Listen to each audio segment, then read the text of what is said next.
You are now listening to Ride With Me, the Flat Tire Podcast. Welcome to Ride With Me, episode 134. Today is April 5th, 2025.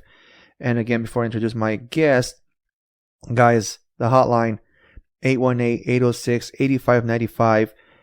Again, the number is 818-806-8595. You can call anonymous if you're in the United States. It's star 67. Give it an anonymous phone call. Leave a voice message by either a question for myself, a question for a guest. Maybe if you want to be on the podcast and maybe you want to share a little bit of your story, I'll plug that audio into a future episode. Again, the number is 818-806-8595. I'm actually thinking of rewarding first-time callers with a reward. I'm going to make some Flat Tire Andy hats. Maybe encourage you guys as an incentive to, if you guys call, maybe send you guys a hat your way. Instagram, guys, Ride With Me Podcast. TikTok and YouTube, FTA_podcast. And if you listen on Spotify, please hit that follow button. Rate the podcast. It helps. I'm also on iHeartRadio, Pandora, Apple Music, and then hit that follow button. And then I'm gonna give my boy a shout out again. My boy from Perla, Labrandperla. Go check out his Instagram. Check out his merch. And now to introduce my guest and apologize because we already had recorded a little bit and my machine took a poo. My guest today is T. I met her on TikTok. T, how are you? I'm good. How are you? I'm good. I can't believe this. I can't believe this thing did that. It's never done that before. No worries. It just like completely froze on me. Like because I always keep an eye on it. When I have guests, they think I'm not paying attention. It's because I keep looking at the timer. Right. And it just froze. It just like, I don't know, almost 20 minutes in, and it just froze. I was like, what the hell? So I don't know why I did that. I pretty much had to delete everything on the memory card. I don't know if I was giving it too much juice by having it plugged into the wrong outlet, but it is what it is. We're going to try to do this as natural as possible. Luckily, it was only 20 minutes, so we didn't get that far into the podcast. So, right. So let's start with like what I start the podcast with, the icebreaker, photography. I was telling you earlier that I like to take photos. My son and I have been going to parks and taking pictures of kids playing softball or t-ball, and we take action shots, and the parents pretty much, I cut them a deal, say, hey, 4 photos for $20, and then my son actually, he enjoys it, and we were talking about how we were both into photography. Right. I love photography. Yeah, go for it. I like black and white pictures the most. I feel like that they capture the raw moments of life. They take everything out and only focus on the subject itself, the subject itself. I've always loved photography, but I guess I didn't really get into it until my daughter was born. She kind of took up every photo album I had. I started off on my iPhone, and I just recently purchased a camera.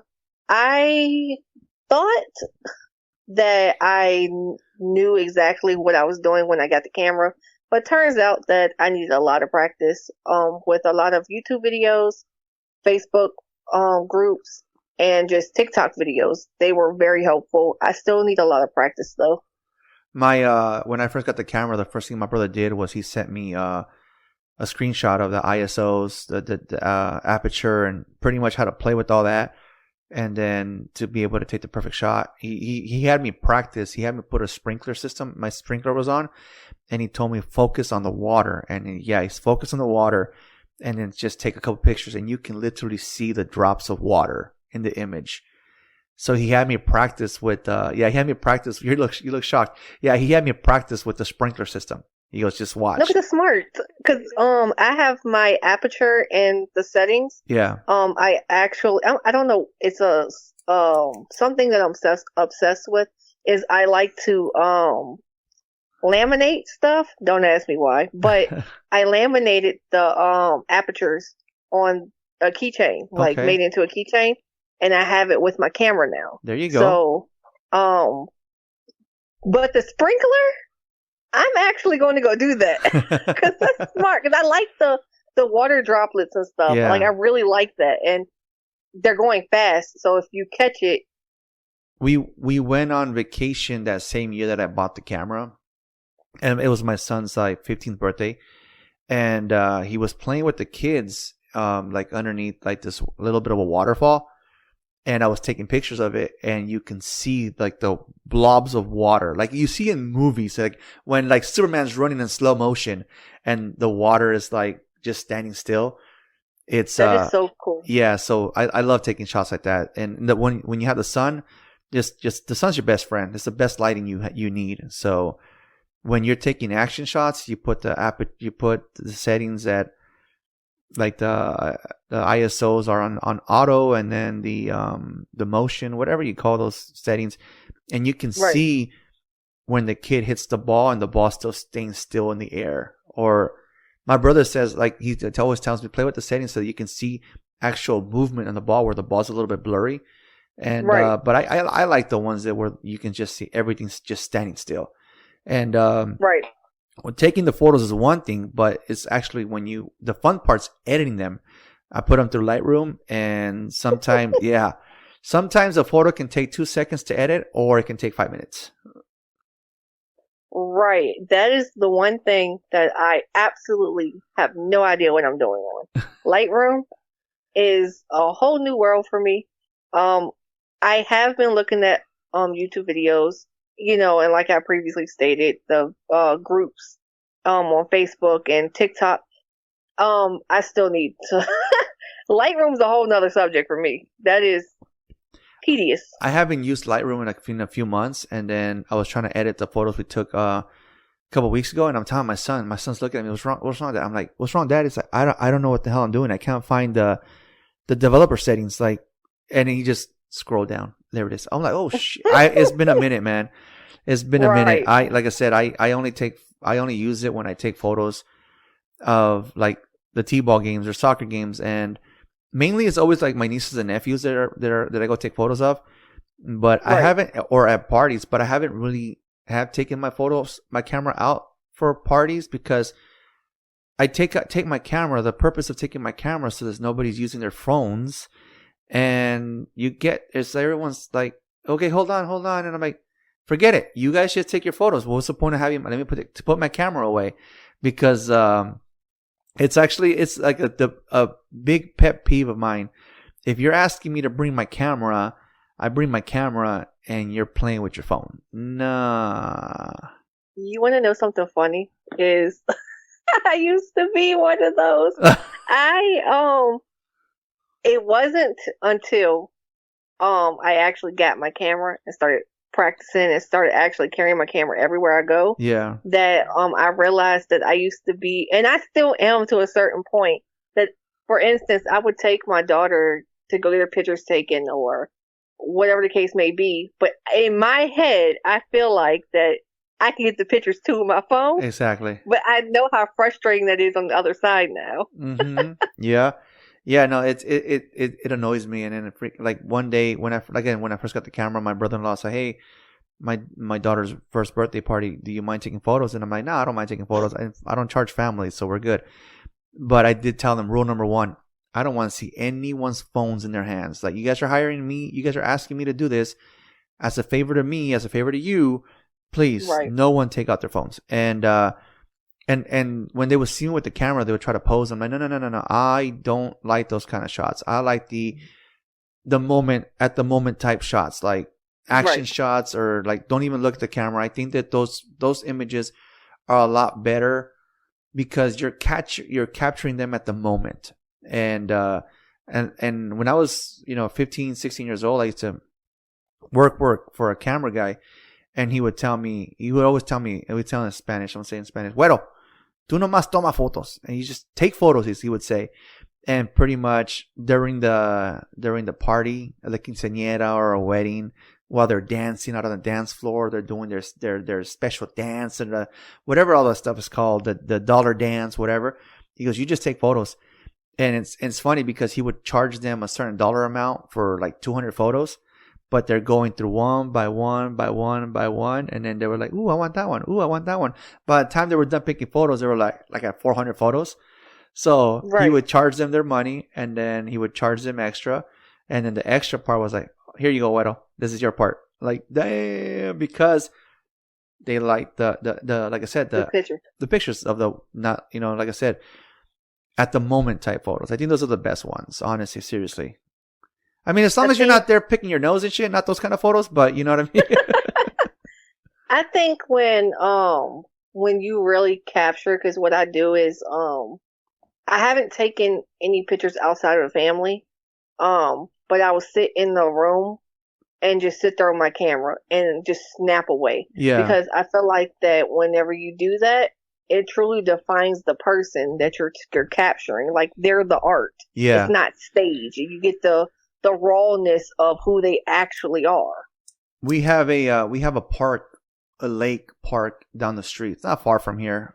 It's like a 5-minute drive. But I like to ride my bike over there. And one morning I took my boys, and the sunset was coming up just fine, just perfect.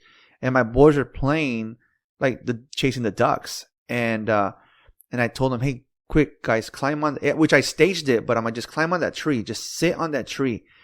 And they both sat on the tree, and they're facing towards the sun, or just still kind of playing with the the ducks and everything. And I took the photo, and I know my guests, my viewers can't see it, the listeners can't see it, but you can. And now that photo is on. I love that picture. That photo is now on our wall. And the moment I took that photo and I shared it with the family, that needs to be printed out. Even my brother, that needs to be printed out. Yes. Yeah. So we have it. I would have said put it on the plaque or canvas. We have it on canvas in the where we used to have our 50-inch TV. There's now this photo on there. That's awesome. It was just, like I said, them just goofing off. And it's a trip because you can see the browns and the golds in the photo. Our living room is like a cabin. So our living room is already wood brown. So it goes with the theme. Yeah. Yeah. So I love when that happens. It was meant to happen. Yeah. So again, it's just I like I said, I like taking at the moment, capture the moment kind of shots. And like I said, even though I staged it, but they were still goofing off. They were still playing with the ducks, and they were still being, brothers. And I was able to get, you saw the sun right smack in the middle of them. It was right in the middle, and it creates the perfect sunshine silhouette. Yeah. Of them on the tree. Mm-hmm.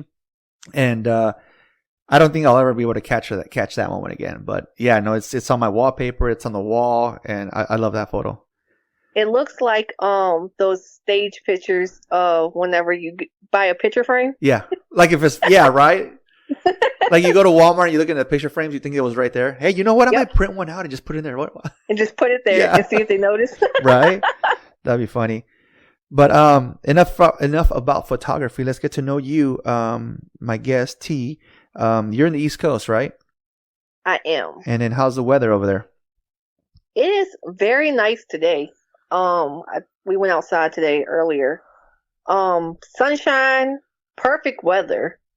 Yesterday it was raining, but today as if it never rained. Nice. I hear the East Coast has you can actually see the seasons. During fall you have your oranges, colored trees, and then in the winter you got your snow and so on and so on. Okay, so I live in Virginia. Okay. And we get all the weathers in one day. So we can start off and it can be raining.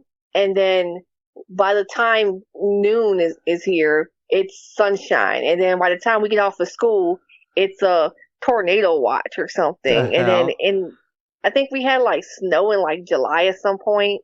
It's all over the place. Yeah. All right. That's crazy. Yeah, no, my brother again, I talk about him a lot because I do talk to him a lot. We'll get on the phone and we'll talk for 2 hours.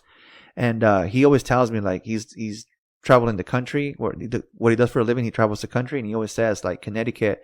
You see the colors, and then you see like the different seasons and stuff. And I went in Connecticut. It was in the summer, and so green, so beautiful. So he asked me how can you breathe out there? Like, dude, this clean air is awesome. So what do you mean? How can I breathe? It filters. It's nice. Compared to California, yeah, that's way more fresh air over there. But T, let's get to know you. Like you. Okay, enough about the weather over there. But who are you as a person right now? Sure. So, as we previously stated, I love photography. I am a stay-at-home mom. I am in the middle of trying to find a non-phone role at the moment because of my migraines. I love game night. I love to find humor in everything. I'm always finding ways to find laughter, just laugh, have fun. I'm very spontaneous. I'm trying to think. And my whole life revolves around my daughter. I'm sorry. No, go ahead. Oh, I was just saying that I'm always trying to improve myself as a person. So if I'm not doing game night or indulging in the photography or do anything pertaining to my daughter, I'm reading books and just going on rabbit holes of ways I can improve. You said you're a stay-at-home mom. And then when we were doing our notes, you said your daughter's education was important to you. Do you think that you staying at home actually gives you time to ensure that her education is on top notch? Yes. Whenever I stay on top of her schooling, I've actually, one of my goals is I want to homeschool her. I want to give her that one-on-one. Not saying that you can't get, well, technically not in public schools really, but I do love centering myself around her and her education. I feel like that she's at a young age now. She's a sponge, and these are the important times. Not saying that education isn't important later on in life, but this is where she's sponging onto every single thing, the fundamentals of it. Yeah, they say that a child's mind hardens at 5. So yeah, right now everything is the person that she is right now is how she's gonna be later on. And if she's a pain in the ass, then it is our job to correct that before they're 18, or vice versa. And I say this all the time. Yes, I 100% agree. And the one thing that I do love about her is she is very, very into learning. Like, she likes to, I guess, play school is what she calls it. Which is really, I incorporate learning into everything. So even if we're done with her homework and we're done with the lessons that she knows that she has to sit down for me, that we have to actually study on. Right. I incorporate learning into every single thing. Like, I literally, team up with AI to make songs on her lesson plans and plays it in the car for her. Oh, nice. And that's smart. I try. That's smart. It's funny because I got home today and my nephew was here and they were, what happened? What, you didn't go to Universal? He didn't go to Universal. He'd rather just stay home. So they came over and they're playing that game Dungeons and Dragons, I think it's called. Okay. Yeah, and they're playing and they're saying all these weird languages. My son's playing some kind of background music. At one point he put the song when Obi-Wan Kenobi and Anakin Skywalker are fighting in that lava land, and they're like that. It adds suspense to our game. I'm like, what the fuck? It's just a board game, and they're playing. And I told my nephew, man, dude, this was a house of learning doctors until you came here with that stupid game. You dummied them down, man. But they reading is the one thing that I really highly recommend you get her into, because it was very hard for us to get them to read. And I see the importance of reading, because I myself, I don't have the greatest education, and it can take me, I don't know, 10 minutes to read one page on a book that my son read in like 2 minutes. And he'll be like, Dad, you're still not done reading? And like they gave me the easiest books to read, the Percy Jackson books. One book can take me 3 months that they can finish in 2 days. And so reading is very, very important. And even like now, sometimes it's like they're teenagers and it's hard for me to tell them, hey, it's hard for me to get them to put the book down. And that started at a young age. So I highly recommend get her into reading.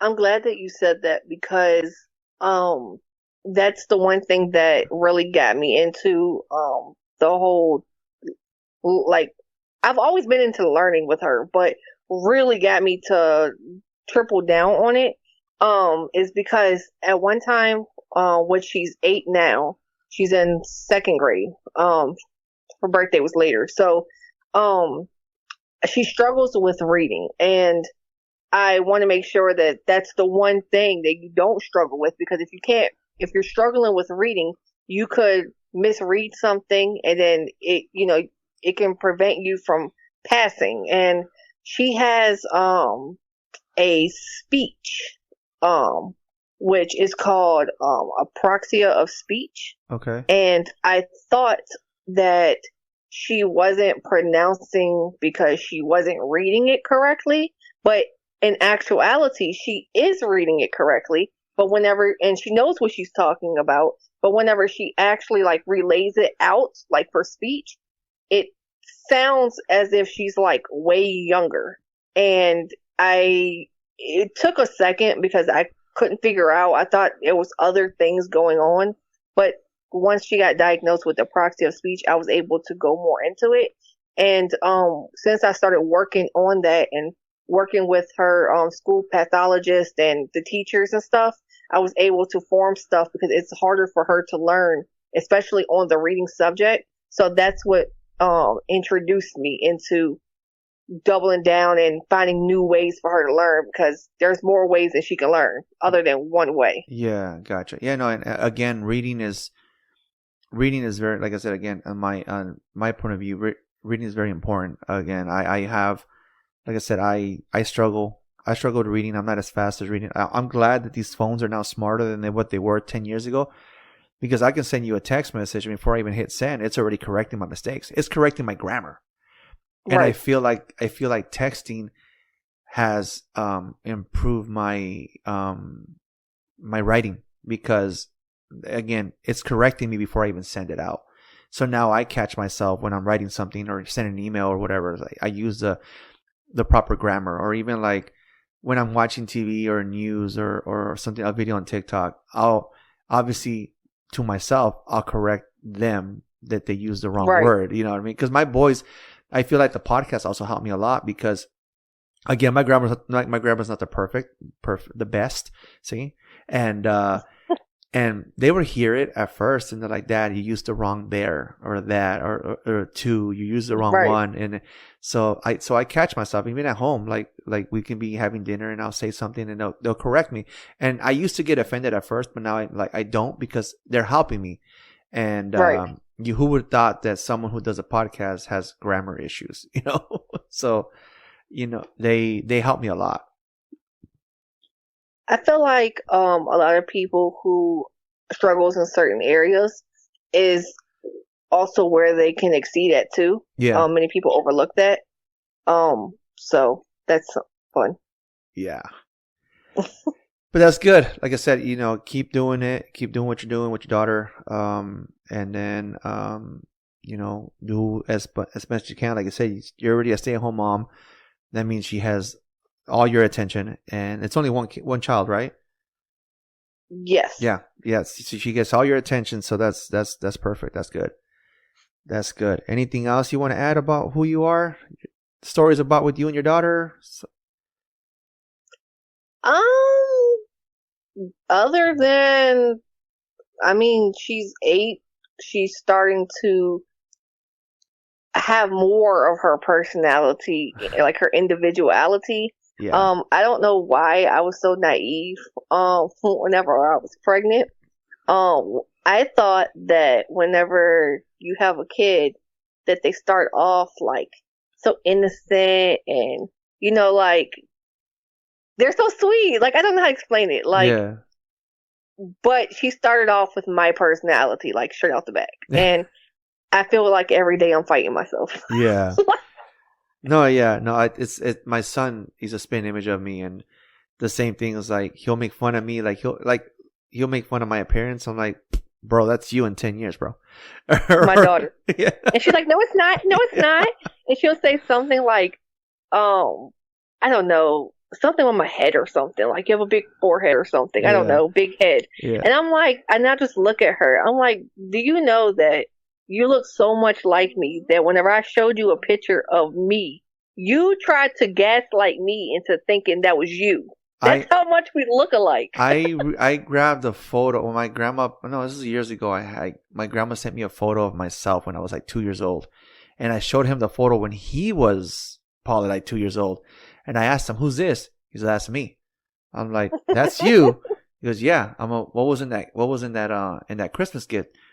I said, I don't know, but that was me. I'm like, all right, but it was not him. So that's why when he throws stabs at me, my wife reminds him, "No, Papa, you look just like your dad. You are gonna get the same thing just like your dad." So, yeah, when I, what? when I ask my daughter now, she'll tell me, I know it's you because that toy was from the 1900s. 1900s is wild. Yeah, that's crazy. That's crazy.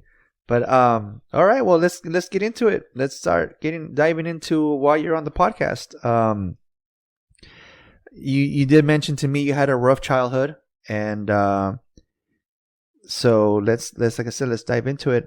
How was your relationship with your dad?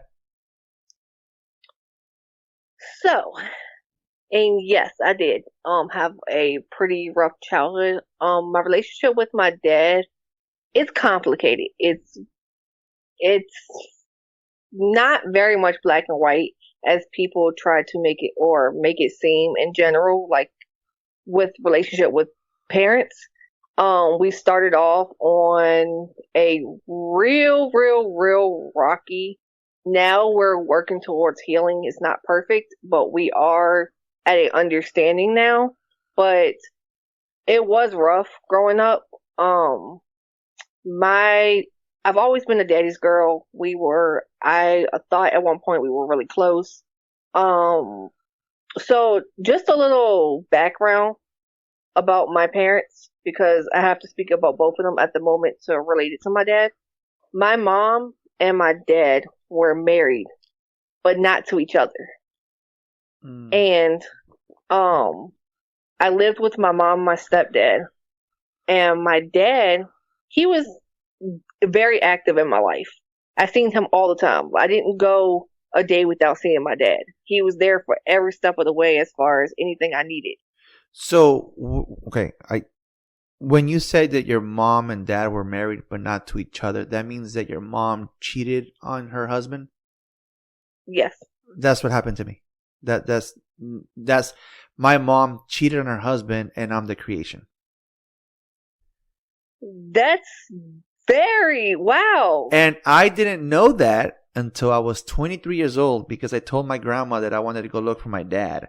And she told me, this is when I already had left the house. I'm no longer under my mom's roof, under her care. And I called my grandma. I told her one day, I think it's time. I think I want to go look for my dad. And she told me, hold off. And I'm like, okay. So she sends me this envelope and vanilla folder, and there's court documents inside. And it states that the person who I thought the person that I was about to go looking for was not my father. Oh, wow. Yeah. So that caught my attention right now. I didn't catch it yesterday when we were going over the notes. I caught it right now. Right. I caught it right now. That is crazy. Yeah. Yeah. So, okay. Continue.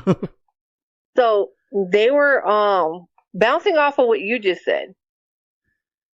on my side, they were married. Of course, they were both married, had affairs. But my dad was in my life, and people thought that my dad wasn't in my life, but he was in my life. He was very active in my life. It was difficult because he was very persistent on making sure I was part of the family. My dad never denied any of his kids. So you were a part of like his family side, like his current wife. He tried to force me to be part of that side. Gotcha. Is what it was. And I believe that created a lot of tension on that side. And ironically, even though he never actually told his wife that I was his kid, she knew I was his kid. And I used to, my mom would want me to go over there. And my dad, took me over there, dropped me off. Well, not always dropped me off, but he always had to go to work. Right. So I would be there at the house, and she would be there, and people thought that maybe she treated me wrong. No, she never treated me wrong. But it was a certain feeling being in that house. I don't want to accuse people of making me feel some type of way. It could have just been me, but I felt really distant from being pushed, from being over there all the time. Right. And I think that created a divide with the family. It wasn't everybody, but it was the majority of the family that I felt like that they took that out on me as if I chose to be here. Like if it was your fault. Right. And that's pretty much how it's been. To this day. All the way up to now. Yeah. Well, not as much today now, because I started putting the family on blast, and now they're healed, or they don't treat me that way, but I distant myself. That's always the best thing. My mom had 12 of us, and out of 12 of us, I think I only talked to like 4 of them. So it's sometimes it's always the best thing, and they're all siblings from the same mom. So it's like, you at least they're like from different moms, but those siblings are from a different mom. These are all my siblings from the same mom, and I don't talk to like 8 of them. So you're fine. You're fine. I get that. I have like a good portion of family that they are there, they are good, but I think that I just isolate myself. I'm so used to isolating. Yeah. And it's like it creates a dynamic, because whenever they ask me, why haven't I been around, or why don't I come around? And I say this, I'm a broken record. I've said the same thing over and over again on why I don't, but they're like, you should look past it. I can't look past certain things. Yeah. Because I feel like if I put myself in certain situations, knowing, then it's just going to cause the same outcome. Yeah. Which is insane. So do you talk to your dad right now? You said it got better, but is there something that caused an issue, a riffle in between there? So we do talk. I talk to him every single day now. As far as leading up to it, we went through our situations to where growing up was rough. He didn't contribute until like later on in life to my like trauma that I am coming here to talk about. I had childhood trauma from whenever I was living with my mom and my stepdad, and I kept everything in, and it created a rift with my father growing, once I got old enough to speak on it. Yeah. And with him, he felt like I should have came and talked to him, and I didn't, which created an argument, and then it just spun out of control. Yeah. But we're better now. Yes. What about your mom? How's that relationship with your mom growing up? Uh-oh. I'm sorry, I laugh because I got to. My mom, she was a character. Okay, so a little backstory about her. Go for it. She had heart problems. She got diagnosed with heart problems when I was 5 years old. She was supposed to be on the monitor where the beeper is whenever they paid you, whenever they find she's on a transplant list for a new heart. Gotcha. And they told her that she wasn't supposed to live, I think, 2 or 3 years after that, which if I was 5, it was in 2000. So I'm thinking like 2003. She wasn't supposed to live past 2003.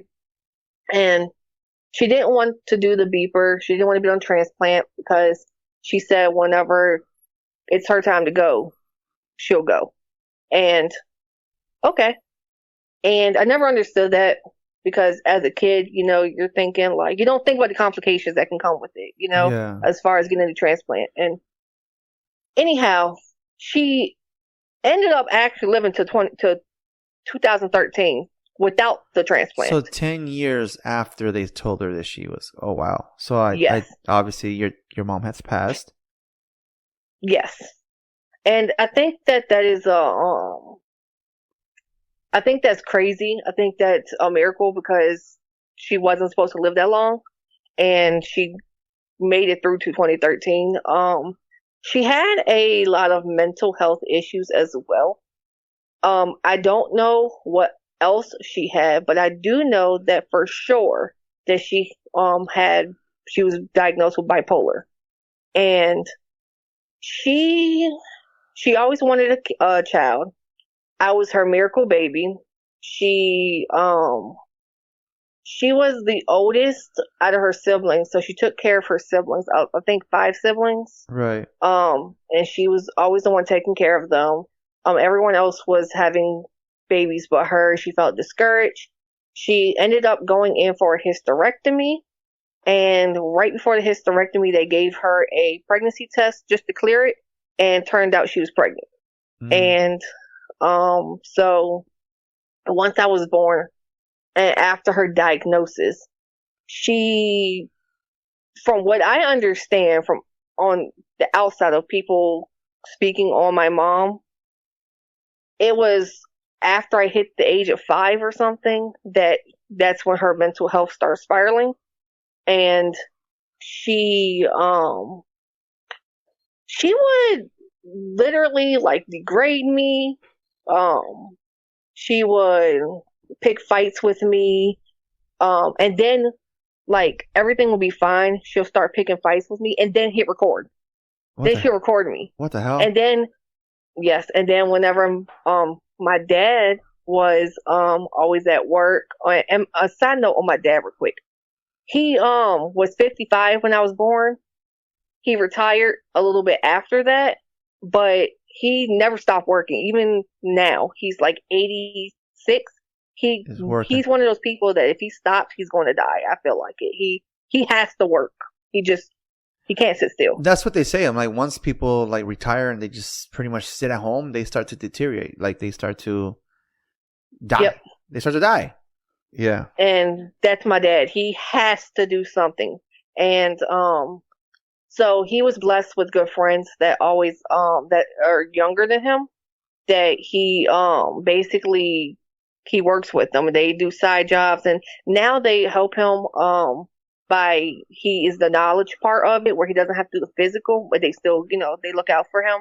But my dad he never had a set hour where he works these hours. He was always hustling. So my mom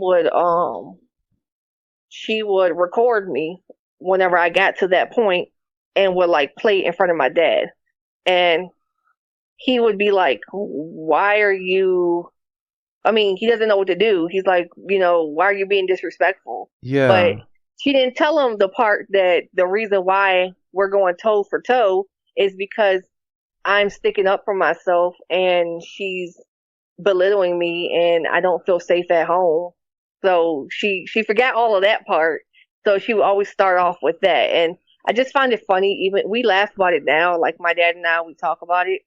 And I just find it funny because it's just like, you really went out your way that much. Yeah. Really? What the hell?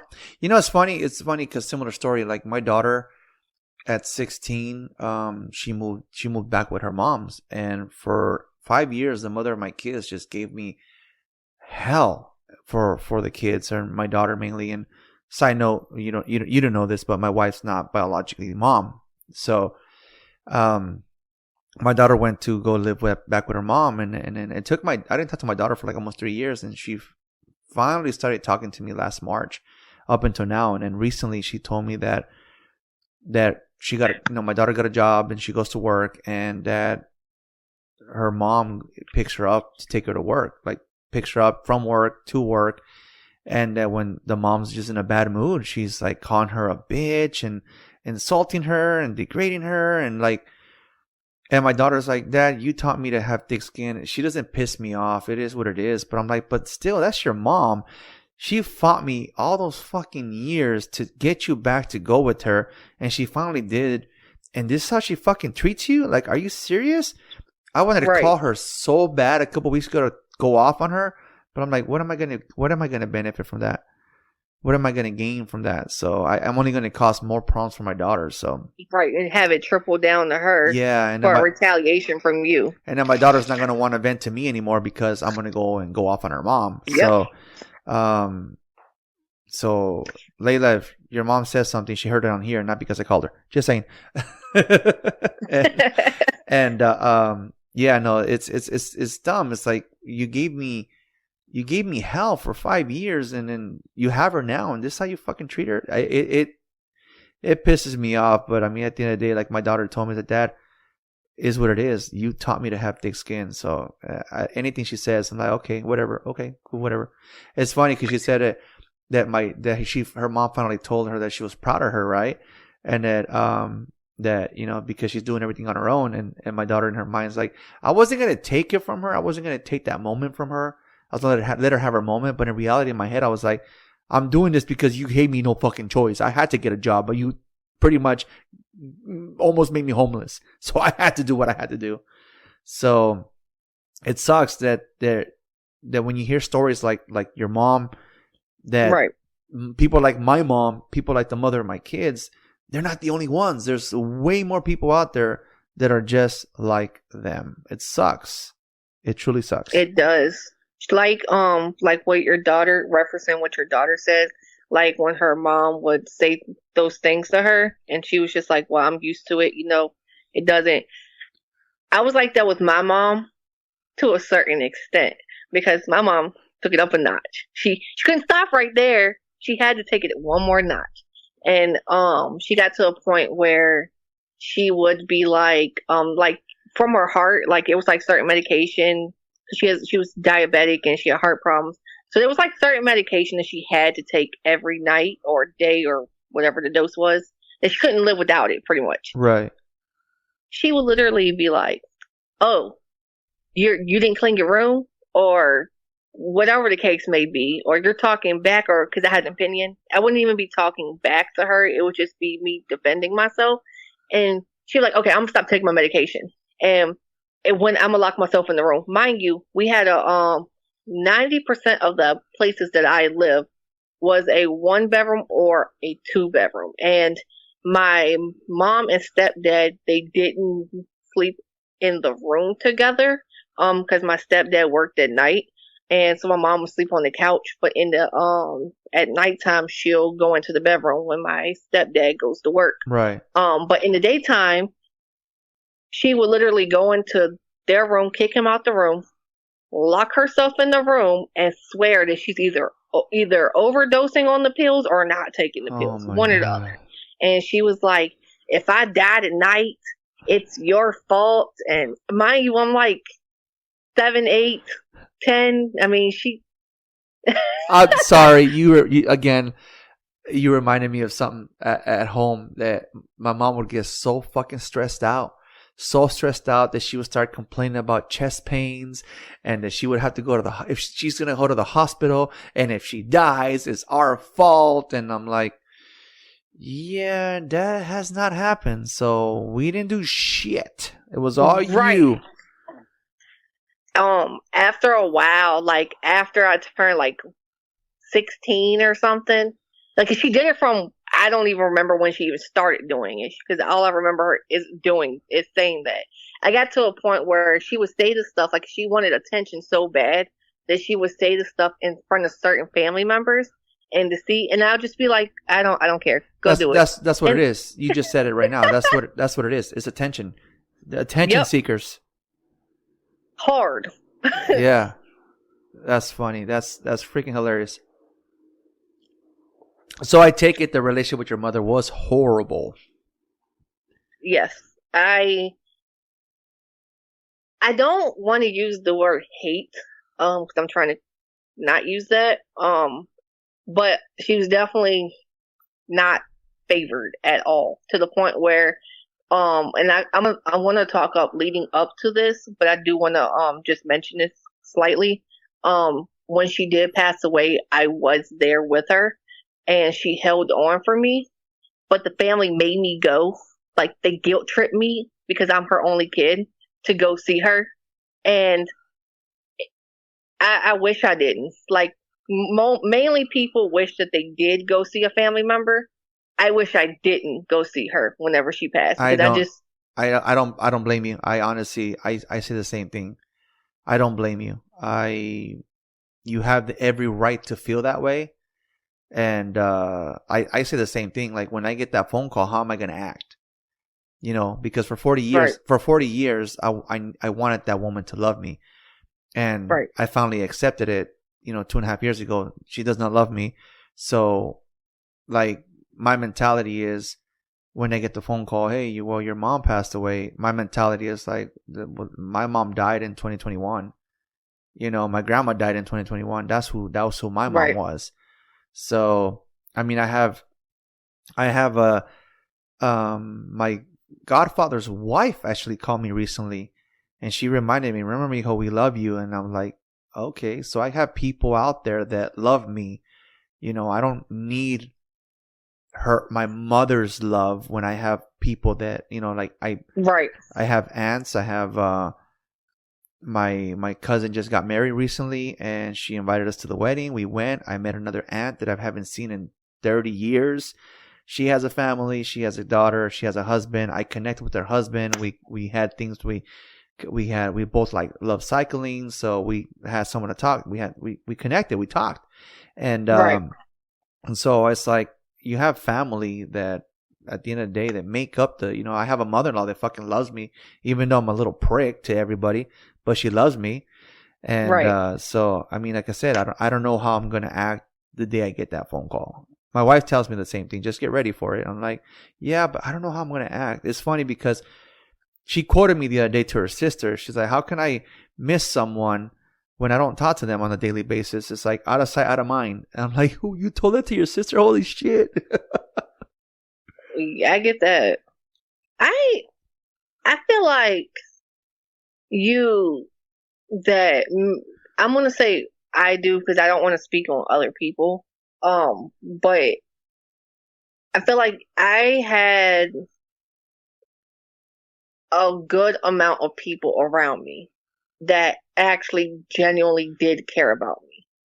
Some was in my family, but I also was in church, and a lot of my church members, they took me in. I never actually spoke about anything until after my mom passed away, but I feel like that my mom, I think it's a little bit of both. I think my mom also played that victim card heavy, where they felt bad that they was giving her they was going to give her a break. But I also feel like that they probably felt like something was probably wrong in my household, that they took me under their wings. So I'm very grateful for that, because my mom definitely handed me off to whoever would have watched me. But when it came to the church, I just felt like it was just cool. It was a nice getaway from where my life normally is, if that Right. makes sense. Right. Well, so you didn't have, so your mom only had one child. That means you didn't have any siblings from her side. The No, siblings were from your dad's side. How is that? correct. Besides what you mentioned earlier, what was the relationship with them like growing up?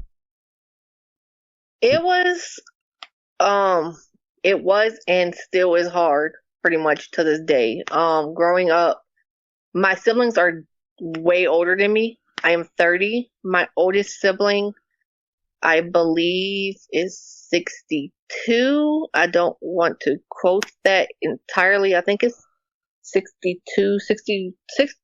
They're in their 60s. 30 years lower older 60s. than you. Yes, because I was struggling with that. So it's a lot. Because I don't think I actually had a relationship with my siblings growing up. There is a youngest other than me. I don't know how old he is, but I know obviously I'm the youngest, but he was the youngest before me. Me and him are pretty close, but I feel like that because of the age difference and because of the dynamic, the way I was born and stuff like that, the way my parents were, we got two different parents, is what it was. Yeah. They have their mom, and their mom passed away. Before I moved in with my dad. I ended up living with my dad later on in my life, but they had their mom and dad together, raising them. I had my mom separate, then my dad separate. So we have different versions of my dad, Right. in different lives. So it's a bit of a shock, but we do get along for the most part. I don't really talk to my oldest brother. No shade towards him whatsoever. I look up to him. He's somebody that I silently look up to. He he's a teacher. He was my teacher at one point in life whenever I was in high school. He was my military teacher. I think that he is a really good respected teacher. I think that, but as far as our relationship, there is none. He's more of an uncle. If I don't even think he's that. Like I think that I don't know, because when we talk, I feel like that he gives me that. You know how, like, when teachers, when they're at parent teacher conference or when they're at school, they have that professionalism on, Right. like that. He never drops that with me, and he's Oh. always been like that with me, even growing up. Gotcha. And so nothing bad about him at all. I just wish that we were able to have a relationship. Do I think that we ever going to have one? No. But do I feel like that he hates me? No. I just feel like we just both live in our own life, to be Nothing honest. in common, pretty much. Yeah. Yeah. That makes sense. So other than that, that's about it. And then my other siblings, we don't really talk. Like, there's no hate or there's no animosity. We just, everyone's in their own boat struggling, pretty much is what it Yeah. is. And I like to say in their own bubble. They're in their own bubble. yep, in their own bubble. So everyone's working on their own life, and we come together here and there. Yeah. All right. Well, we're gonna take a quick little break. Get a little water break. We've been talking for almost an hour, and let's take a quick little break, and then we'll continue. We'll be right back. Hey, this is Irving Gomringer, founder of Perla. Perla represents my journey. Born in Peru, raised in LA. The name itself combines the two places that shape me. My brand is all about blending streetwear with simplicity and luxury, something LA is known for, with high-quality garments for those who value style and substance. My vision is to amplify Latino voices in that industry. By rocking with the brand, not only are you making your look stand out, but you're also helping me and all Latinos to be represented and celebrated. So if you're ready to elevate your fit and rep the culture, check out my website at www.per-la.com and on Instagram at Labrandperla. Thanks for supporting Perla and being part of the movement. 10% of the profit will be donated to Action Against Hunger. Thank you. And we're back. I guess we had to get a quick little water break, and then to get this going again. Because after talking a while, it does dry up your mouth. Well, we got to know what it was like with your dad, your mom, your siblings, and this is a part that is I feel is pretty mainly the main reason why you wanted to be on this podcast. I don't know what words I have for this, but it's a pretty dark story, and I guess let's get into it. I'm gonna say it. Your scumbag stepdad. Yep. How was that relationship? Because I mean, I know the story. Listeners don't know the story. So, excuse me. I had my stepdad. Okay. When I was actually sexually abused by my stepdad, to just flat out say that. I can't remember exactly what age it started. I can remember at the earliest of my memories, and my life has been my childhood, not my life, has been pretty traumatic to where I never know my age. So as I'm telling this story, be mindful that if I say something like if I reference what grade I was in, it's because I don't remember my age. I only remember by school Time or frame. little things around. Right. Time frame. So or timeline. Yes. The earliest that I can remember, we were, I was attending, I believe, preschool. I remember because I was in this specific school, it was a private school, and I remember the nuns. I remember the way that the cafeteria smelled, the food tasted. I remember all of it. So I don't remember how old I was. I was in preschool. I remember that he would, always come in and he would touch me, and he would actually like full blown do the act of sex. And, I don't really know what I was thinking, back then, because it's like a faint memory. And it just kept, from that point on, it just kept going every single day. What does a person benefit or gain, or what makes their jollies happy to? You have to have been like 4 or 5 years old. Yeah. I've never understood how people can. That's a tough one. I mean, I've heard of people have come on my podcast about being molested and raped, but a 4-year-old, never. Well, it's funny that you say that because, and referencing back to my mom's death, I know I keep going back and forth. No worries, you're good. But I promise it all adds out. I found out that after my mom passed away, that she confided to a family member. She told a family member that she caught him touching me whenever I was a few days old from the hospital. Oh my God. And kind of like it hurt me because I mean it was like it felt like it was like a boulder to my chest, because then everything started playing down the timeline of, okay, so if that was said to this person, then obviously they knew what was going on throughout my life. Since day one. Yep. But my, to start from the beginning, my stepdad, has touched me, molested me, every single day that I've been at home, that I was at home. And it wasn't just like once a day. It was like 3 to 4 times a day. And my mom was there the entire time.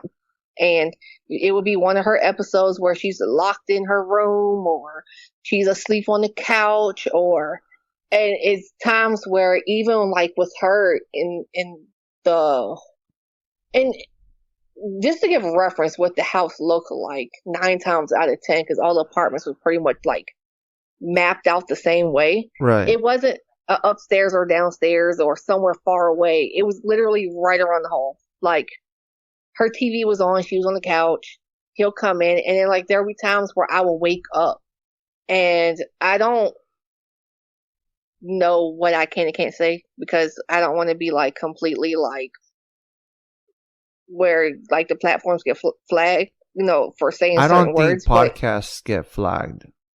Okay. You should be fine. He was doing things like pleasuring himself while I'm asleep. So I'll wake up and that's what he's doing. And then he'll continue to take advantage of me. And it got to a point where at a very early age, I don't want to say I knew it was wrong. I think I was on like the fence of, I know it's wrong because we have to keep it a secret, but it was more so of if I tell someone what's going to happen to me.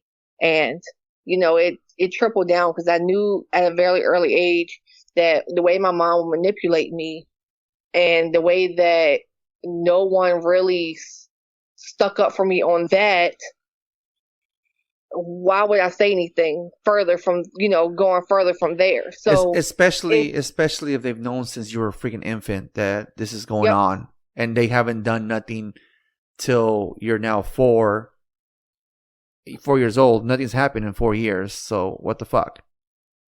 Well, according to the person that my mom told, I laugh because it's, are you fucking serious? They said that my mom told them that after she caught them, she told my stepdad to don't do it again. And he was like, okay. That was it. And that was supposed to be the fix of that.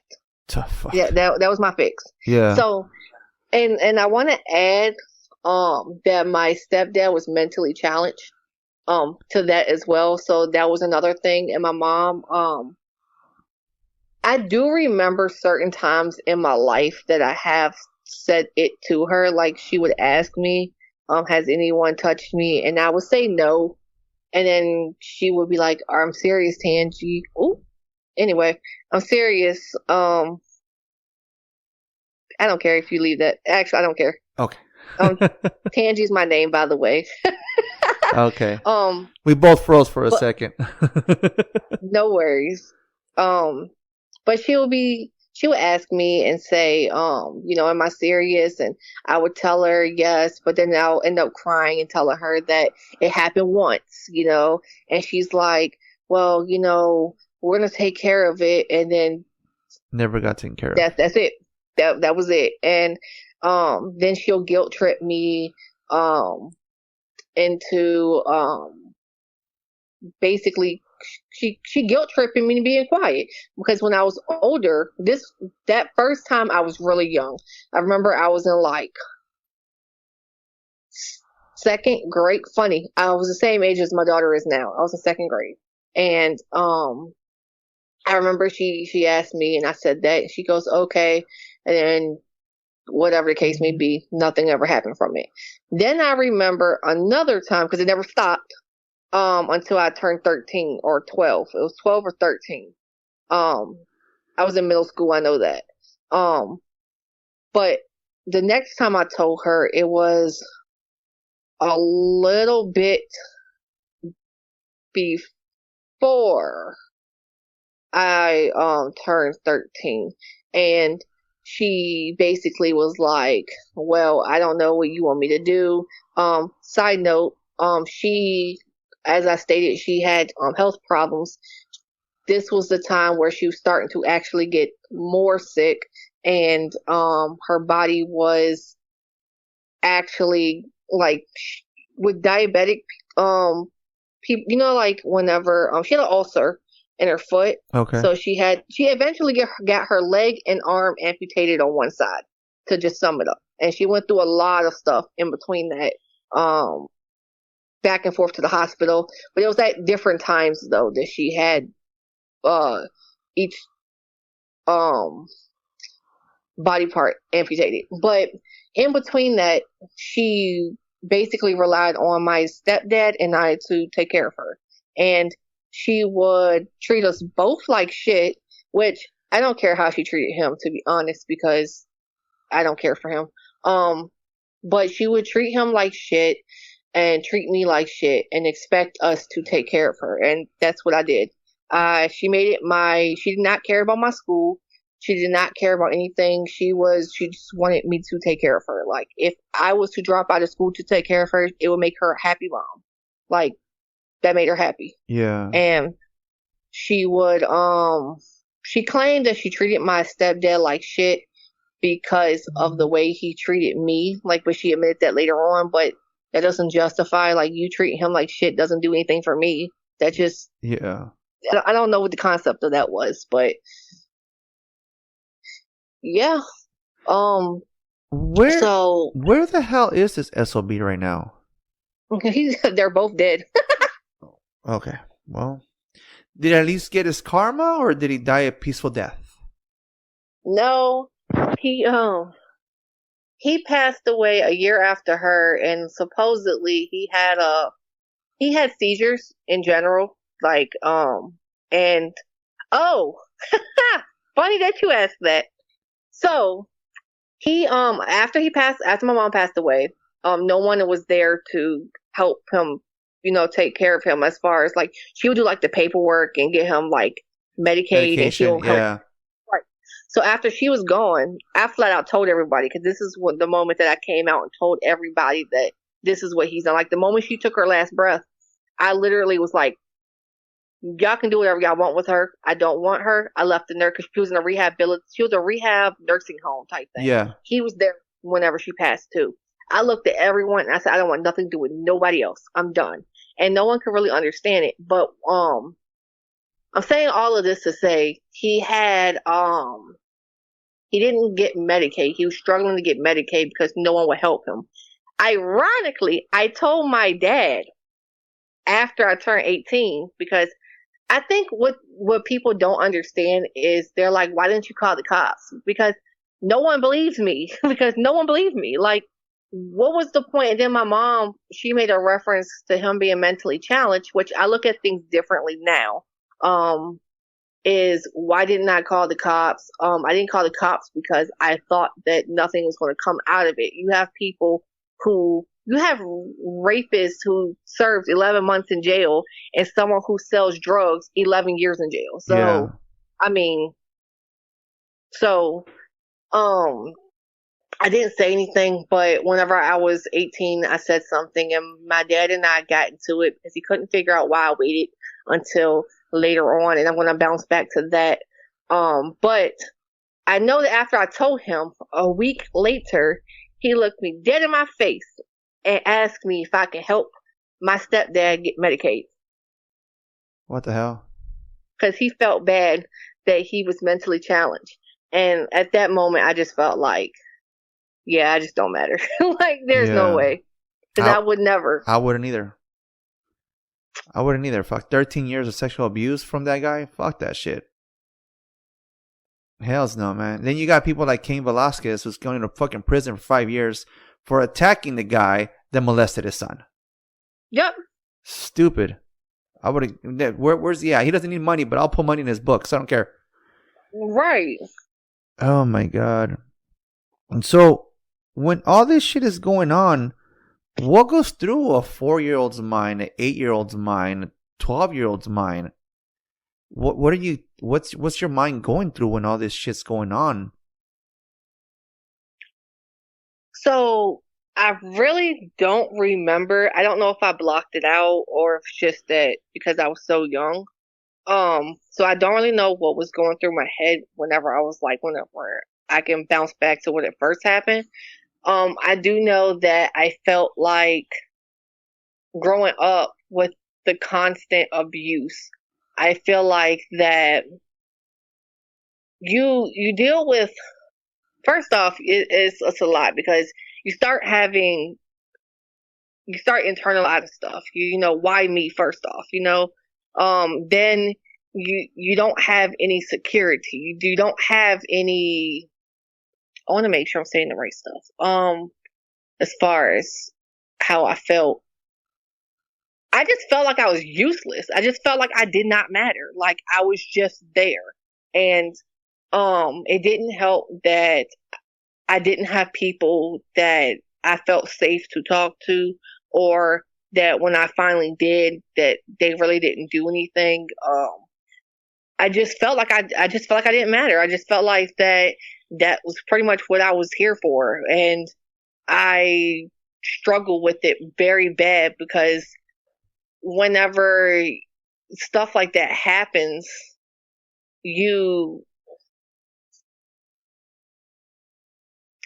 I don't know. I just had low self-esteem.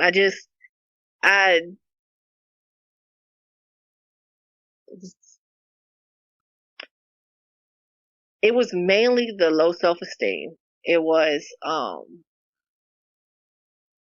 just everything. Like I questioned everything. I just didn't want to be here.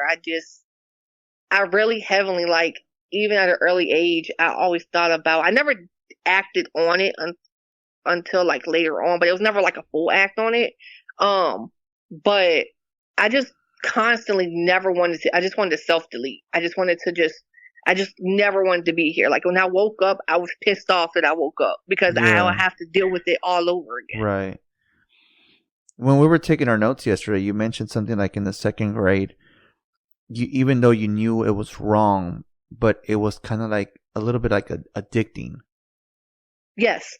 So I think whenever it was happening, people think, whenever you hear like, oh, I was raped or molested, they think that you're constantly always fighting all the time, you know? And it was like that sometimes, but most of it was just because I was groomed. It was like a routine. It was just like, if I sat down and if I wasn't healed now, I can just blurt it out over coffee and you're like, what the fuck? Like, that's not normal, you know? And I got addicted to the way that, I guess, the feel of it. Like, I didn't like it. I felt shameful. I felt disgusted with myself. But it was that feeling that because I've always felt it, I became addicted to it. And it later on, I started acting off of that. And I feel like that whenever it changed my perspective on things, you know, especially back in the day, they always say, oh, you're a whore, or you're a hoe, or you do this, you know, like the way that people talk. Yeah. And I just feel like, oh, you're fast. I feel like there's no such thing as a fast kid. I feel like that you have kids that are crying out for help. And that is a sign. You know, people think that self-harm means cutting yourself. It doesn't always mean that. Yeah. So, yeah. That's crazy. That's crazy. Sorry, man. This fucking sucks. But I hear you have something against Elvis. I hate Elvis. Try to get you to laugh. Oh man. What did the king of rock do to you? My stepdad was obsessed with Elvis. So anything pertaining to Elvis, like especially on Christmas time, like Elvis comes around, you know, all those movies Christmas, and Christmas songs. Fucking hate it. It triggers me. It does. I hate it. And it brings back an episode. Like I have complex PTSD. And one of my triggers. Yes. Okay. And one of my triggers is when Elvis comes on. Like I'm pretty much good on, I have other triggers too, but my one trigger that I can't seem to like shake is fucking Elvis. And I don't know who likes Elvis, but I mean, well, funny that you say that. I like Elvis. Well, it's funny because when we were going over it, our notes or reviewing yesterday, I mentioned Elvis and you was like, why don't you like Elvis? And I was like, and I was getting ready to say why. And you were like, because he married a 14-year-old. And I was like, that's very on brand, but no, that's not. Well, she wasn't 14 when they got married. She was 14 when they started kind of talking. Right. Yeah. That's But why I yeah, thought you hated Elvis. But okay, Elvis is a trigger because of your stepdad. That makes sense. yes, That makes sense. yeah, I think there's stuff that I see in public or hear in public that reminds me of my mother, and I get all mad. So I get what you're saying about Elvis. yeah. It's definitely a trigger. I So have so I take it you've never watched Lilo and Stitch? That's funny because I really I'm obsessed with Lilo and Stitch. I just skip past that part. You've never I seen do. Fools Rush In? No, Never seen Fools Rush In? It's with Selma Hayek and Matthew Perry. Is it Matthew Perry from Friends? He no, just passed it's a away. movie. It's a movie, yeah. No, I Fools haven't. Rush In. Fools Rush In, and it's they play Elvis songs on there. Huh? All right, that's a good movie. Anyways, back to this. Yeah, no, the triggers are can either multiple ways of triggers. Like it can make you unhappy. I get sometimes really pissed off when a certain trigger hits me. So, they did tell my wife a long time ago, hey, you need to have a lot of patience if you want to marry this guy because he has a lot of triggers. But Elvis is not one of them. Elvis has not left the building. So, Yeah, I get like my breathing. Like I don't even know how to describe it. I think it's an anxiety attack, to be honest with probably, yeah. you. My breathing gets like real heavy, and like my chest starts pounding. But what's so weird about it is like my vision will like slow down, and then I get this like. Have you ever had like a CT scan or something when Yeah. they put the dye in you? You Yeah. smell that? Yeah. I smell that right along with it, but it all happens at once, and then it comes for like 5 minutes, and then it goes. Yeah. Then he really Weird. fucked you up. He fucked you up with Elvis, man. That's messed up. That's messed up. But obviously, with this bad experience in your life, I'm sure you have a fucking guard up. I'm sure you have a guard up now that you have a daughter. Yeah. Yeah. So how are those? How is that? I'm assuming you're very overprotective. Oh, I'm very overprotective, and I think that's jumping back to the beginning of when we first started talking, and I said that I working from home. Yeah. Which I know right now I'm still looking for a non-phone, but I've been working from home for 5 years, on and off. But one thing that has guarded me is I don't trust anyone around my daughter, and it might seem a little crazy, but I don't care. That if, like, for instance, if even because I feel like people think that it's also like if I talk to somebody like in a relationship wise that I'm doing this as well, but I do this for everybody that crosses paths with me and my daughter. I do background checks. I 100% do background checks Good. for everybody. Good. And I think people also think that just because their background check is clean, that's good on me too. No, because if I don't get the good vibe from you either, because a background check means you just haven't got caught yet to me. Like, true.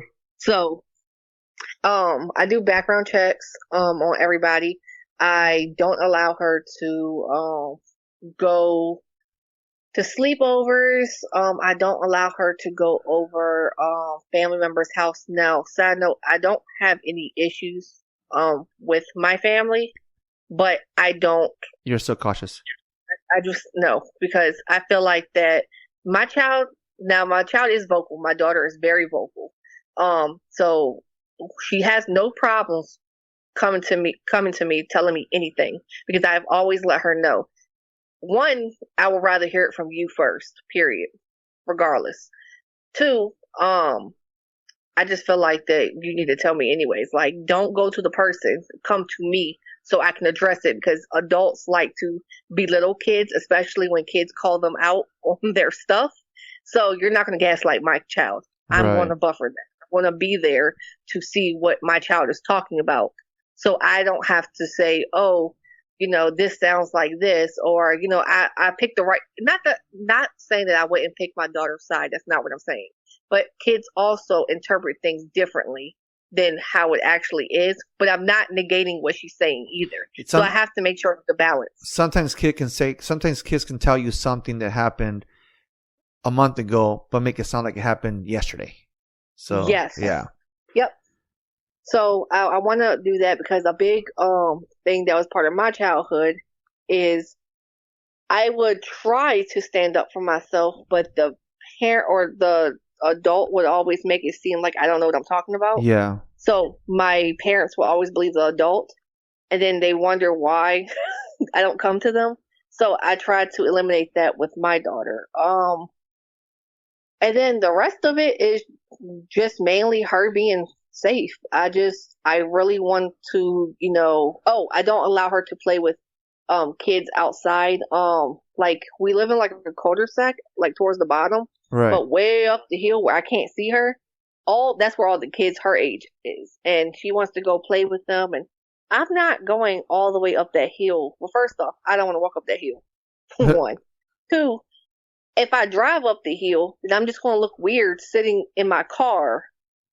I wouldn't want my child to play with someone that's just sitting in the car watching kids. I don't know who they are. Plot twist: your car is one of those vans with no windows. No, but I do have a car with tinted windows and you can't see, and I would be suspicious if I see. When I was in the 3rd grade, there was always reports of somebody in a van kidnapping kids, right? So pretty much the stereotypical or stereotype van, right? You see memes on Facebook and Instagram now that says, "Look who's getting candy," and all you see is like the guy's feet inside of a van. Right. Well, one year, that's 3rd grade, we come out of class and there's about 5 cop cars surrounding my mother's car because it's one of those fucking vans.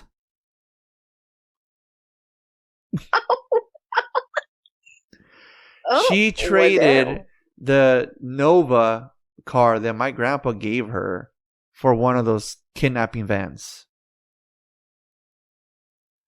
Not because she was going to kidnap kids, but because that's what she wanted. And it's like, now you're being classified as a freaking kid. Oh, you want candy? Pretty much. Oh my God.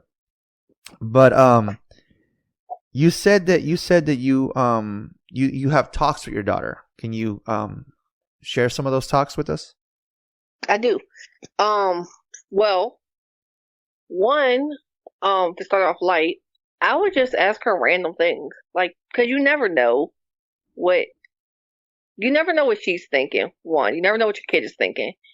So I try to ask her just random questions, sometimes just to see where she's at. But I check in with her, she's a kid, she's a human. She has mental health as well. I know some people might believe that kids don't have mental health. I don't know why, but they do. Everyone does. So I check in with her, how she's doing.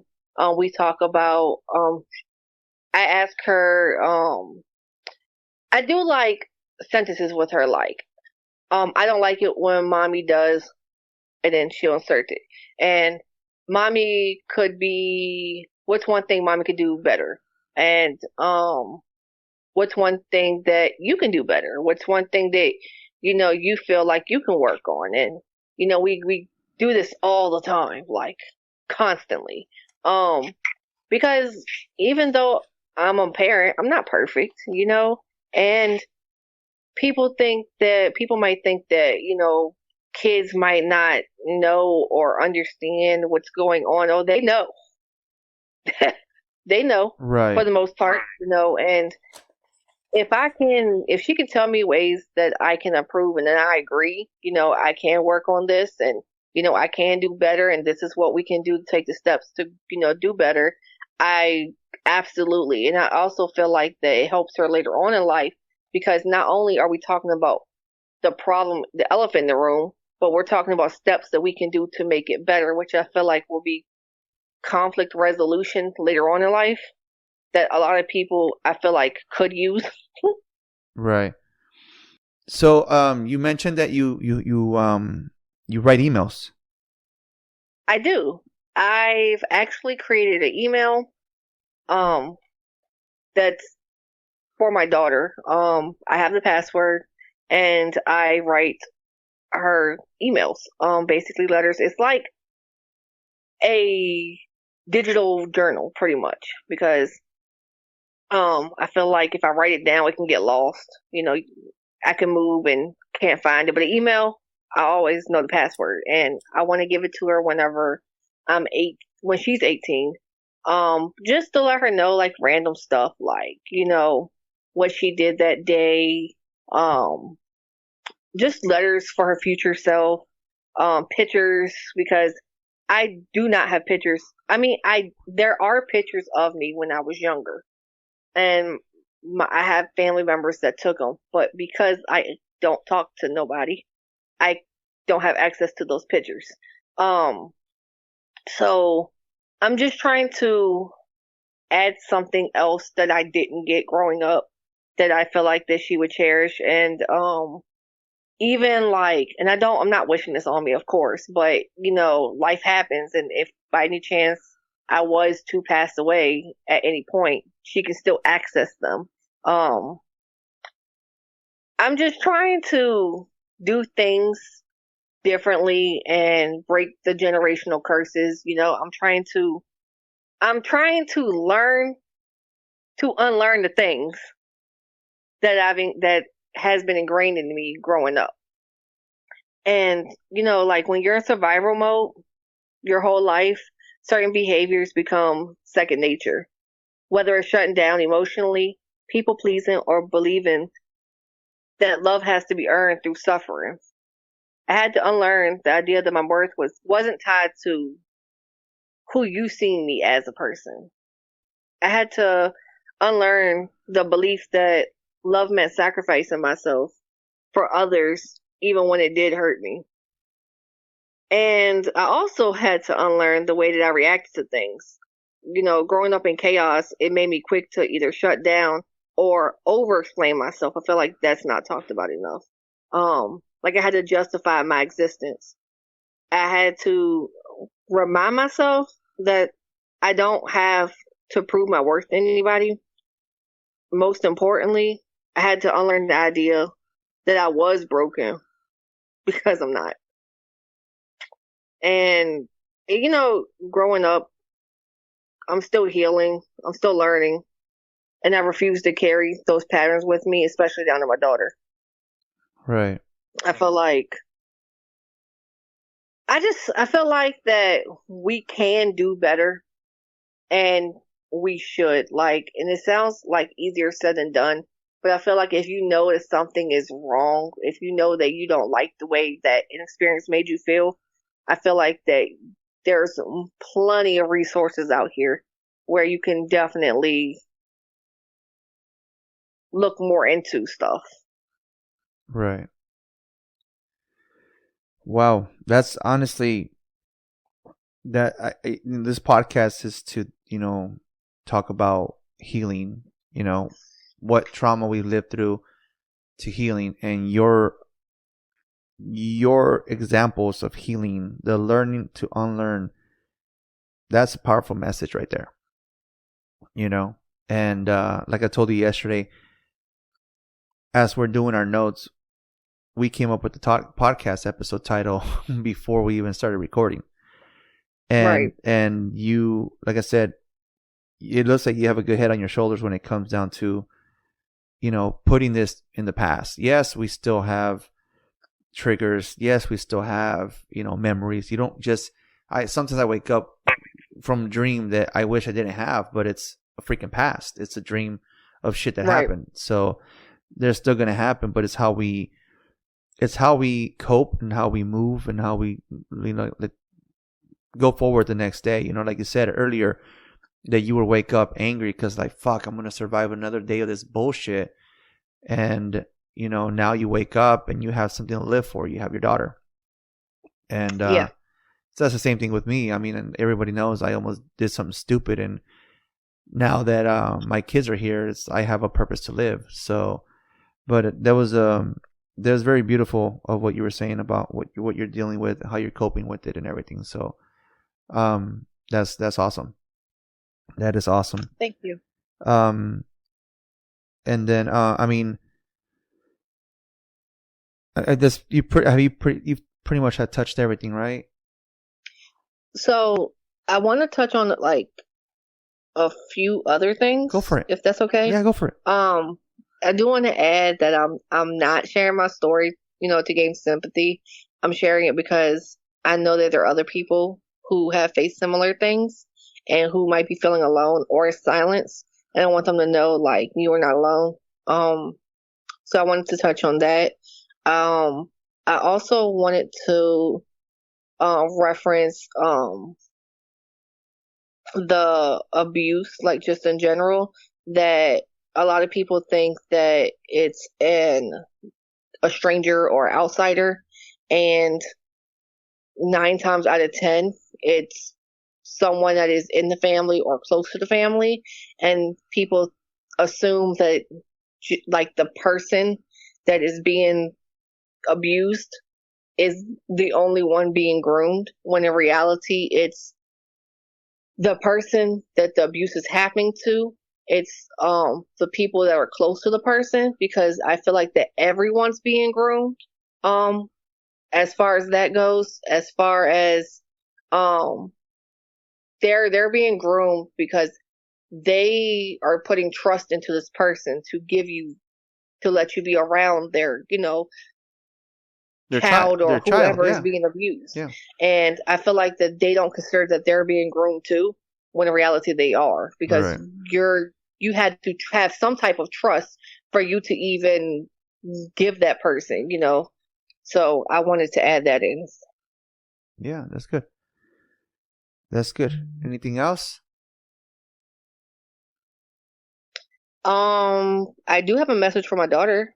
Yeah. I usually do ask my listeners, my guests that have children, that if your child, like, again, I did come to the realization that I do say this podcast is not for kids. Why? Not because of my potty mouth, not because of that, because this is a grown-up conversation. So I've accepted that. This is a grown-up conversation. So if, like you said, when she turns 18 and you're going to give her your emails, at the same time, when she turns 18, if she's willing to listen to this podcast episode, what message do you have for your daughter? Okay. Do you want me to answer it as if I'm talking to her, or just stating what I want her to know? However you want to say, come from the heart. If you want to say it, making it sound like you're I'm not here. You're speaking to her right now then. Okay. So, what I want to say is that I want you to know that you are worth every step of healing that I've ever gone through. You are the reason that I fought to become better, and I want you to know that you are a precious gift. I pray that you always feel the love and strength of God in your heart. You are meant to be a vessel for His love, and I hope that you carry that with you wherever you go. I am very proud of you, and I'll always be there for you, supporting you through every part of your journey. And I love you always. You are the only guest that has written a bunch of stuff down. You are very prepared. I waited for this moment. I'm telling you, I've waited for this moment my whole life, because I feel like, of course I want to tell my story, but it's more so of, I don't think people I don't know how to word this. A lot of people have been sexually abused. It's more common now. And I feel like people think that okay, okay, you shouldn't be, okay. It's all trauma, and it's disgusting. Like, I hate that it's happened to so many people, and it hurts because it's and I feel like also that you have people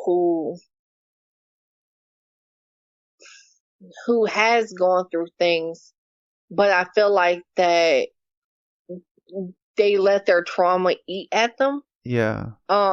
You can either let your trauma eat at you and let life win, or you can look at it as a change of perspective. And I kind of feel this way truly, but I'm not gonna lie to you. I think I have to like mind fuck myself, to be honest with you. That's what I do. A lot of mind fucking.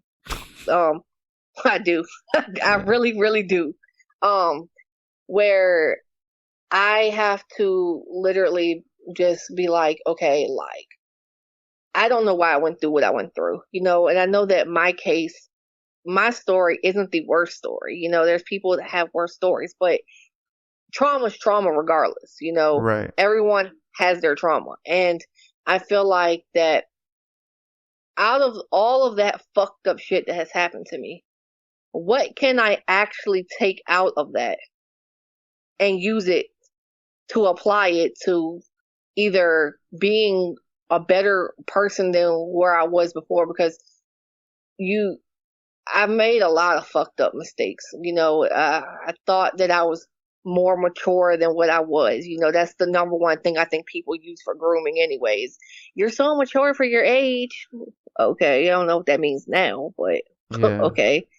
So I feel like that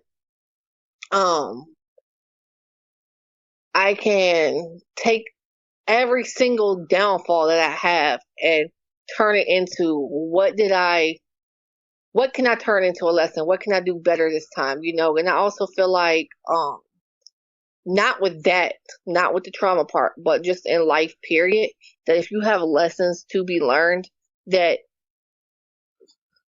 the life will just keep on sending you the same lesson in different ways. And I feel like that, we're just learning. It's just, life ain't nothing but learning. You make mistakes, with my mom, for instance, like, had she said, before she passed away, hey, I didn't know how to love you. I didn't know how to be a mom. I didn't know how to do the things. I'm human. Please forgive me. I honestly probably would have forgave her. I wouldn't have continued a relationship with her, but I would have forgave her, and I feel like that in life, we get so wrapped up in fucking social media. Social media is not even fucking real. It's so fake. Like, it is. Like, it's a whole perspective on how you see stuff. And I feel like that, it's just a lesson. Like, life is just a big ass lesson, pretty much. Yeah. That's what I'm rambling about. Oh, I recently watched Fluffy, the comedian, the newest special. Gabriel Iglesias. And he said in his like towards the beginning of it, they said life lessons, you cannot Google life lessons. No, you can't. And that message right there stuck out, because he's right. We can't Google life lessons. We have to experience life lessons. We have to learn from life lessons. We have to, again, I feel like sometimes I might not say this out loud, but I thank my mother, because if she wasn't the way she is, I wouldn't be the way I am. Meaning, like, positives. Like, I feel like I'm a better father than she was a mother. I feel like I'm more financially responsible than she was responsible, and pretty much everything that she did wrong, I learned to do right. So you can't Google life lessons. I understand exactly what you're saying. And sometimes people are put in your life to teach you to either do good or teach you to be exactly who you don't want to be, Yes, exactly. And I completely understand. Well, I know this like pretty much after the message to your daughter, I say, is there anything else you have to say? But you've said a lot, so I don't even know if you have anything else to say before we end the podcast. I think I hit everything that I wanted to say. I'm just thinking. Yep, I hit everything I needed to say. I do want to thank you. Take time out to thank you, because had you not have reached out to me, I probably would have just had. I wrote this down, like all the stuff I wanted to say a long time ago. Like, it's just been there. But I never knew exactly how to get it out there, because if I did it myself, I would just ramble on because I have ADHD, so I would just keep going and there would be no point, and I feel like I would lose my my point across, And I do want to say thank you, because without you, I wouldn't have been able to get this message out. And you're very welcome. I know yesterday you thanked me too, because you said that by doing the notes, bullet points, it was going to keep you on track. And yes, you did. When we took a break, you did ask me, am I all over the place? No, you're doing fine. So this is what the podcast is for. Like I said, this is not my podcast. This is your podcast episode. I know that I shared my story in the beginning. I still plug in things here and there. There is still some stories that I want to share that I haven't had the courage to share yet. But like I said, at the end of the day, this is you're sharing your story. This is your podcast episode. With your permission, I tag your name on the podcast, on the little thing, the story on Instagram and TikTok, because this is your story to share to your friends, to your people. And so you're very welcome. Thank you for those kind words. And real quick, let me get back to my spiel here. Guys, the hotline. I can't stress the hotline too much, but come on, call the hotline. Leave a voice message. This was a great podcast episode right here. You have a question for T, call it up. Ask a question. If there's something she missed on the podcast episode, I can always call her back, get her answer, and say, hey, they asked, what color is your hair? Then she can tell me my color of hair is this. That number is 818-806-8595. Remember, Ride With Me Podcast on Instagram, TikTok, YouTube, FTA_podcast, Spotify, iHeartRadio, Pandora, Apple Music. On Spotify, please hit that follow button, rate the podcast. And again, don't forget my boy, Irvin at Perla, laperla.com. And T, like I end every podcast, thank you for riding with me. Thank you. Thank you for listening to Ride With Me, the Flat Tire Indie Podcast. You can also listen to us on iTunes, Spotify, and Podbean.